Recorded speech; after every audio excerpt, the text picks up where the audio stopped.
Em Jujutsu Kaisen, os feiticeiros de primeiro grau representam poder e relevância dentro da história. Mesmo sendo abaixo do nível especial, suas técnicas e feitos deixam muita gente no chinelo. E foi isso que você já viu no vídeo do ranking dos 7 feiticeiros de primeiro grau que postei recente aqui no canal. Se não viu, já vou deixar o link no final desse vídeo, confere lá. Mas nesse ranking citei grandes nomes de impacto importantíssimo para a obra de Jujutsu, e ainda assim muito feiticeiro sinistro ficou de fora da lista. Então hoje vamos fazer uma parte 2 desse ranking. Vamos citar mais 7 feiticeiros de peso, explicar as técnicas de cada um e falar sobre seus feitos concretos do início ao fim de Jujutsu. E é sempre bom lembrar, não se trata de opinião solta nem informação vazia. Vamos analisar com base em tudo que nos foi mostrado de cada personagem no anime e no mangá. Me ajuda aí se eu esquecer de algo, deixa nos comentários. Eu sou o Dante e esse é o ranking dos 7 feiticeiros de primeiro grau de Jujutsu Kaisen, parte 2. Então bora pro vídeo.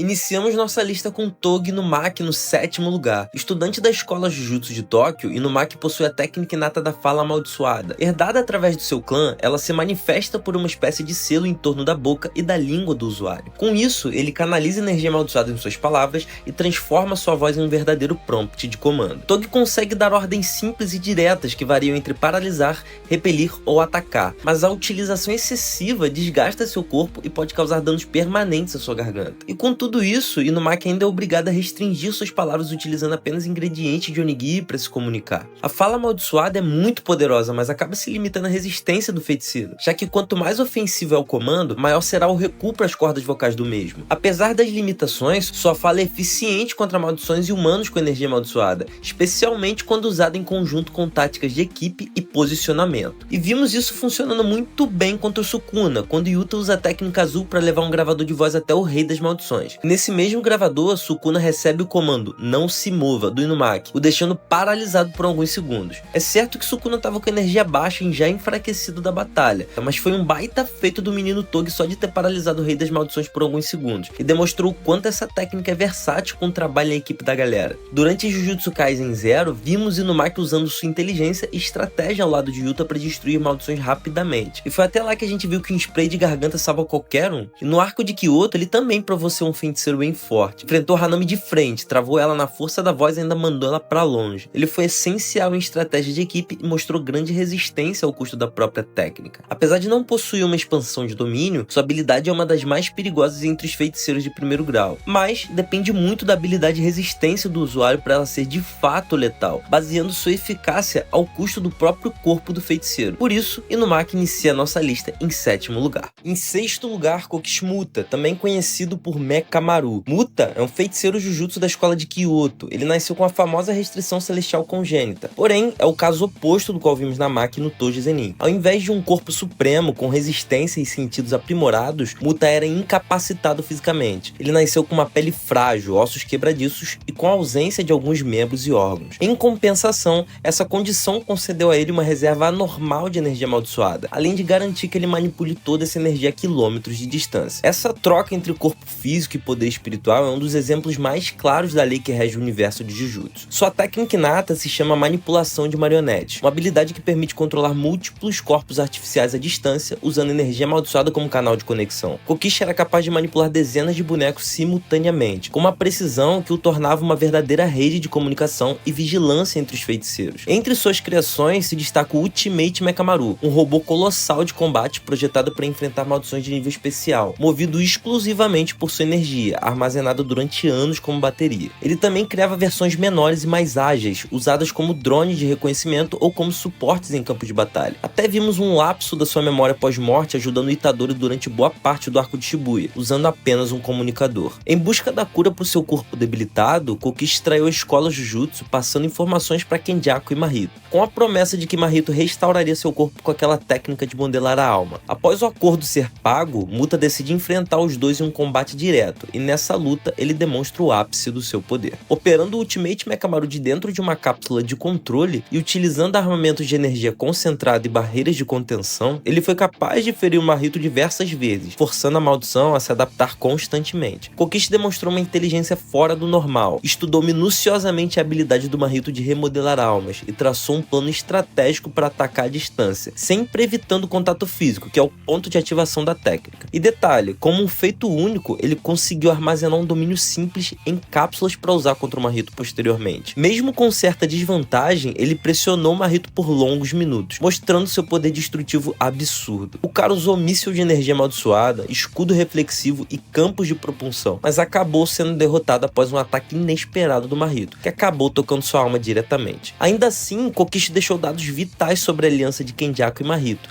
além de preparar planos que seriam essenciais no incidente de Shibuya. Sua inteligência tática, preparo e poder de manipulação fizeram dele um feiticeiro de primeiro grau completo. Sinceramente, eu gosto muito do Mekamaru, por isso acho que ele não foi muito bem aproveitado. A capacidade do personagem era gigantesca, e até vimos seu ápice na sua batalha final. Mas fora isso, o anime nos deixou com a surra que ele tomou pro Panda e seu triste romance com a Miwa. Por isso, o Kokishimoto fica em 6º lugar aqui. Em 5º lugar, Naoya Zenin, o herdeiro arrogante e ambicioso do clã Zenin. Representa a forma mais pura e ao mesmo tempo mais distorcida do orgulho da linhagem. Ele é um feiticeiro Jujutsu reconhecido, líder do esquadrão de elite do clã, portador da mesma técnica herdada que consagrou seu pai Naobito Zenin, a técnica de projeção. Essa habilidade permite que o usuário divida 1 segundo em 24 quadros e determine manualmente o movimento do seu corpo em cada um deles. Na prática, é como se Naoya estivesse se movimentando em uma velocidade absurda, criando trajetórias semelhantes a um vídeo sendo avançado quadro a quadro. No entanto, essa técnica exige o controle impecável do corpo e da percepção, já que qualquer movimento que não siga a lógica temporal pode quebrar o ritmo dos quadros e interromper o fluxo da projeção, fazendo com que seu próprio usuário fique congelado por 1 segundo. Ao tocar no inimigo, ele o obriga a traçar a mesma movimentação dentro desses 24 quadros. Caso ele não se movimente ou faça movimento fora da lógica temporal, ele também é congelado por 1 segundo e acaba virando um alvo parado vivo. Naoya dominou isso ao ponto de superar feiticeiros experientes em velocidade e precisão, sendo considerado um dos feiticeiros mais rápidos da era moderna, mas não o mais rápido. Sua luta contra Maki Zenin mostrou o auge e a ruína do seu poder. Após o massacre do clã, Naoya confrontou Maki em um duelo que misturou brutalidade e técnica pura. Mesmo com uma leitura superior de movimentos e reflexos apurados, ele foi completamente esmagado pela força física da nova Maki. Uma luta que simbolizou a destruição do velho clã Zenin e de seus ideais elitistas. O cara é tão escroto, tem tanto ódio gratuito que mesmo depois de morto, ele se manifestou como um espírito amaldiçoado de classe especial. Algo que pode acontecer quando um feiticeiro não é morto através de energia amaldiçoada. Ele foi lá atrás da Maki buscando vingança e foi humilhado por uma segunda vez. Tecnicamente, Naoya é um feiticeiro com alto talento, domínio absoluto da sua técnica e uma falha moral irreparável. Sua força não vinha só da herança dos Zenin, mas de anos de refinamento e de um ego que buscava incessantemente reconhecimento e superioridade. Ele representa o lado sombrio do Jujutsu, um poder sem propósito e um talento sem compaixão. Ainda assim, poucos feiticeiros de primeiro grau foram tão velozes, letais e tecnicamente habilidosos quanto ele. Um prodígio que no fim foi vencido por aquilo que odiava, a ausência de energia amaldiçoada. Por isso, Naoya Zenin fica em 5º lugar aqui. Em 4º lugar, Ogi Zenin, o feiticeiro que é o retrato da frieza e da tradição do clã. Um homem que, apesar de carregar o prestígio do sangue da família, representa também a podridão do sistema que prende gerações inteiras em arrogância e desprezo. Como feiticeiro Jujutsu de primeiro grau, Ogi possui um domínio técnico excepcional, sendo bem reconhecido até mesmo entre os 3 grandes clãs de Tóquio. Ele utiliza a técnica Coragem Ardente. Ela se manifesta como uma manipulação de energia amaldiçoada concentrada em lâminas, permitindo que Ogi aumente a letalidade de cada golpe com uma precisão cirúrgica. Basicamente, ele canaliza a energia amaldiçoada em sua katana, a tornando muito mais afiada, resistente e capaz de criar um efeito mais ofensivo ao toque nos inimigos e maldições de nível avançado. Ogi dominava o combate corpo a corpo com extrema precisão e frieza. Ele utilizava um estilo de esgrima altamente técnico, equilibrando defesa e ofensiva, e canalizava sua energia de maneira tão pura que seus ataques tinham o peso de golpes de nível especial. Tecnicamente, Ogi era um monstro de eficiência, um lutador letal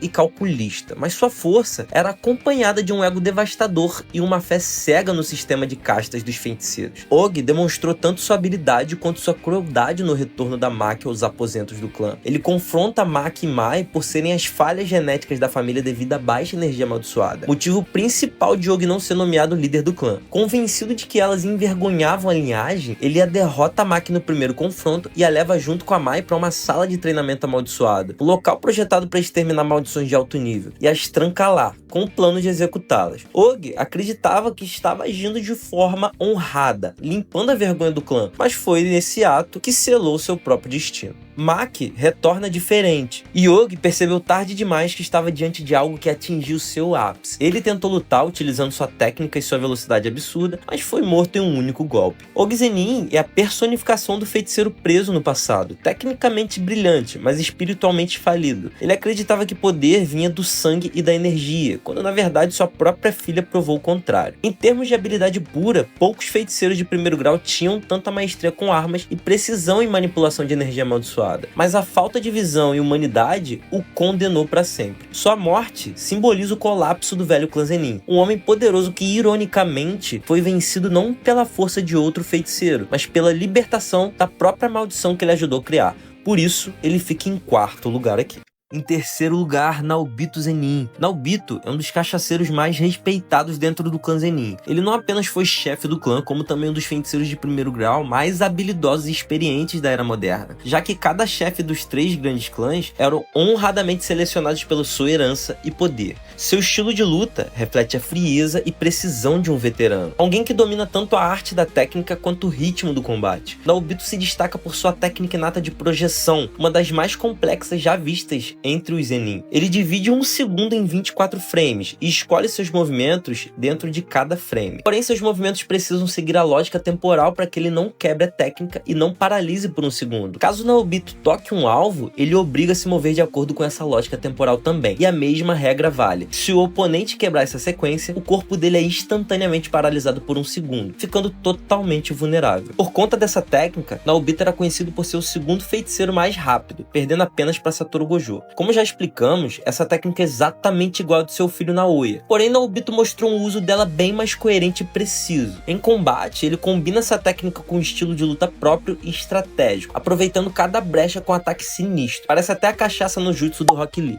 Naobito não depende de força bruta, mas sim de velocidade e leitura de movimento. Seu ápice durante o anime ocorreu no incidente de Shibuya. Ele lutou lado a lado com Nanami Maki contra o espírito amaldiçoado Dagon. Foi uma luta irada, até deu pra gente ver sua técnica na prática. Ela rivalizou bem com Dagon, sendo uma maldição de nível especial. Mas o jogo acabou virando quando Dagon expandiu seu domínio. Mesmo após ficar ferido e perder um dos seus braços, Naobito manteve o controle, demonstrando uma precisão absurda, esquivando e sabendo lidar com os ataques do acerto garantido. Logo após Toji invadir o domínio de Dagon pela brecha do Megumi, Dagon acaba sendo aniquilado e seu domínio se quebra. Com isso, o Diogo chega em cena e faz churrasco de feiticeiro. Acaba queimando todo mundo e o Naobito vai de arrasta junto. Infelizmente, sua trajetória chega ao fim. O mesmo arco que mostrou seu ápice, também mostrou seu declínio. Mesmo com o pé na cova, ele resistiu até o último instante, mostrando o mesmo orgulho e coragem que sempre definiu o clã Zenin. Por isso, Naobito fica em terceiro lugar da nossa lista. Em segundo lugar, a nossa Maki Zenin. Maki é, sem dúvida, uma das personagens mais fascinantes e complexas de Jujutsu Kaisen. Particularmente, eu gosto muito da história dela. Ela nasceu dentro do prestigiado clã Zenin, como já vimos, um dos 3 grandes clãs de Jujutsu. Porém, com um destino incoerente com o tipo de clã que pertencia, já que ela foi abençoada com a restrição celestial congênita,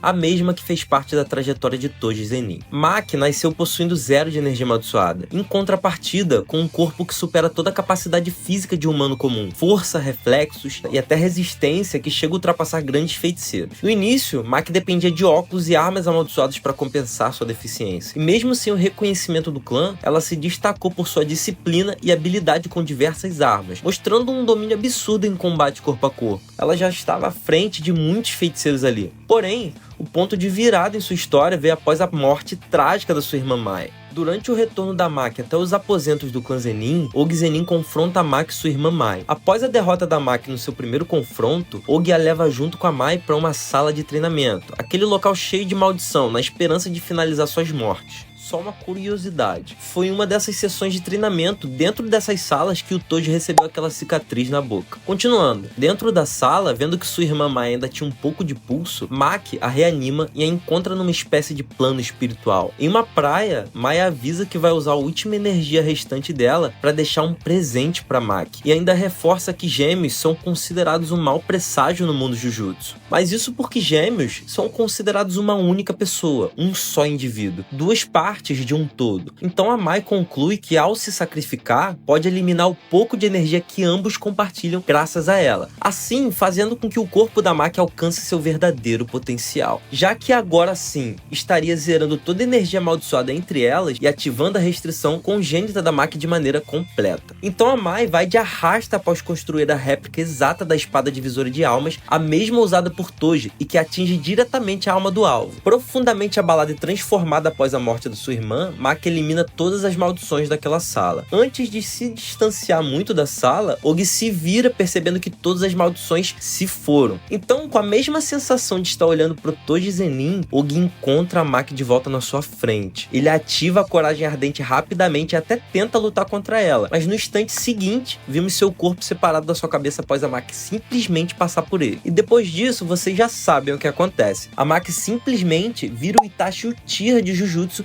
e dizima o próprio clã inteiro. E saiu de lá tranquilona, mas ainda boladona com a morte da irmã. Mais pra frente, posso até fazer um vídeo sobre esse massacre do clã Zenin completo. O novo corpo da Maki se tornou uma réplica perfeita do Toji. Nenhum oponente conseguiu reagir à sua velocidade ou prever seus movimentos. Isso depois de aniquilar várias maldições em segundos. Nenhum feiticeiro de primeiro grau conseguiu sequer ter chance, foi tudo muito rápido e preciso. E o mais impressionante, ela lutava sem depender de energia amaldiçoada alguma, apenas com instinto, técnica e um toque de restrição celestial. Não vou dar spoiler de Jujutsu Kaisen módulo, mas não é mistério que ela acaba se tornando uma grande feiticeira. Não só pelos feitos, mas por causa da monstruosidade que ela virou. Então, é mais do que merecida a Maki estar no nosso top 2 de hoje. Em primeiríssimo lugar, o tão aguardado Atsuya Kusakabe. Caraca, vocês me cobraram muito dele no último vídeo, então trouxe ele na posição que representa. Kusakabe é um dos feiticeiros de primeiro grau mais subestimados de Jujutsu Kaisen, mas também um dos mais completos e experientes. Ele não é o tipo de personagem que se destaca pela brutalidade ou por possuir uma técnica amaldiçoada extremamente destrutiva. Na verdade, é bem pelo contrário. Instrutor do segundo ano da escola Jujutsu de Tóquio, Kusakabe é o exemplo clássico de um feiticeiro técnico, aquele que sobrevive em um mundo de maldições por puro intelecto e habilidade tática, apesar de ter sido mostrado como um completo peidão preguiçoso no arco de Shibuya.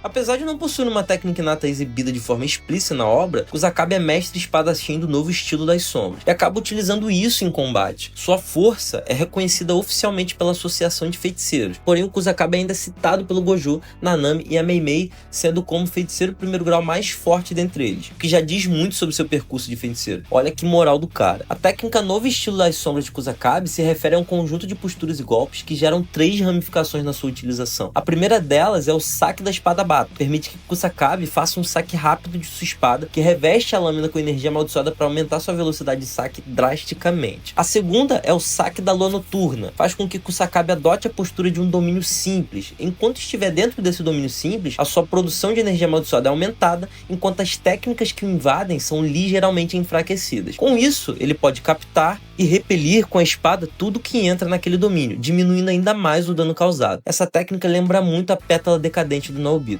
E por último, temos a Lua Nebulosa, uma técnica que recria parte de uma lâmina quebrada com energia amaldiçoada, aumentando sua letalidade. Além disso, Kusakabe é mestre em reforço de energia corporal, conseguindo aumentar sua velocidade, força e reflexos de forma controlada. Uma qualidade que demonstra anos de experiência e domínio absoluto de sua energia amaldiçoada. Mesmo sem técnica inata revelada, ele mostra um controle energético superior ao de muitos feiticeiros que dependem inteiramente de suas habilidades especiais. Mas o que realmente torna Kusakabe tão interessante é sua mentalidade de sobrevivente. Ele é um dos poucos feiticeiros que entende o quão letal o mundo de Jujutsu é, e por isso adota uma postura extremamente racional e estratégica. Seu ápice ocorre durante a luta contra Ryoma e Sukuna, sendo um dos poucos a ter um combate individual direto contra o Rei das Maldições. Essa luta acontece após vários outros feiticeiros terem sido derrotados, sobrando só o Kusakabe, e lá foi ele na cara e na coragem. Kusakabe utilizou sabiamente seu domínio simples para se proteger dos cortes de Sukuna. Ele conseguiu desviar e até bloquear alguns ataques, surpreendendo o próprio Rei das Maldições. Como se não bastasse, Kusakabe foi capaz de acertar alguns golpes no Sukuna com sua espada. Beleza que os cortes foram bem superficiais, mas ao olhar para o nível do Sukuna, já é um feito gigantesco para um feiticeiro de primeiro grau que nem técnica inata tem. Como a alegria de pobre dura pouco, Sukuna bloqueia um saque de espada do Kusakabe nas pontas dos dedos e dá uma tesourada invisível na peita dele. Ele não chega aí de arrasta, mas fica debilitado para lutar de novo. O interessante de Kusakabe é que ele não se destaca por um poder avassalador ou uma técnica explosiva. mas sim pela constância e competência como feiticeiro completão. O elogio de Gojo não se baseia no poder bruto, mas na maestria que ele domina tudo que um feiticeiro precisa para o sucesso nas batalhas. Autocontrole de energia amaldiçoada, experiência de campo e instinto de combate refinado. Toda sua trajetória incisiva no mundo Jujutsu o torna um feiticeiro elogiável. Kusakabe provou que não depende de uma técnica bruta para conseguir lidar com grandes inimigos, apenas estratégia e habilidade pura. Com isso, Kusakabe mostra que merece fechar nossa lista no primeiríssimo lugar aqui hoje.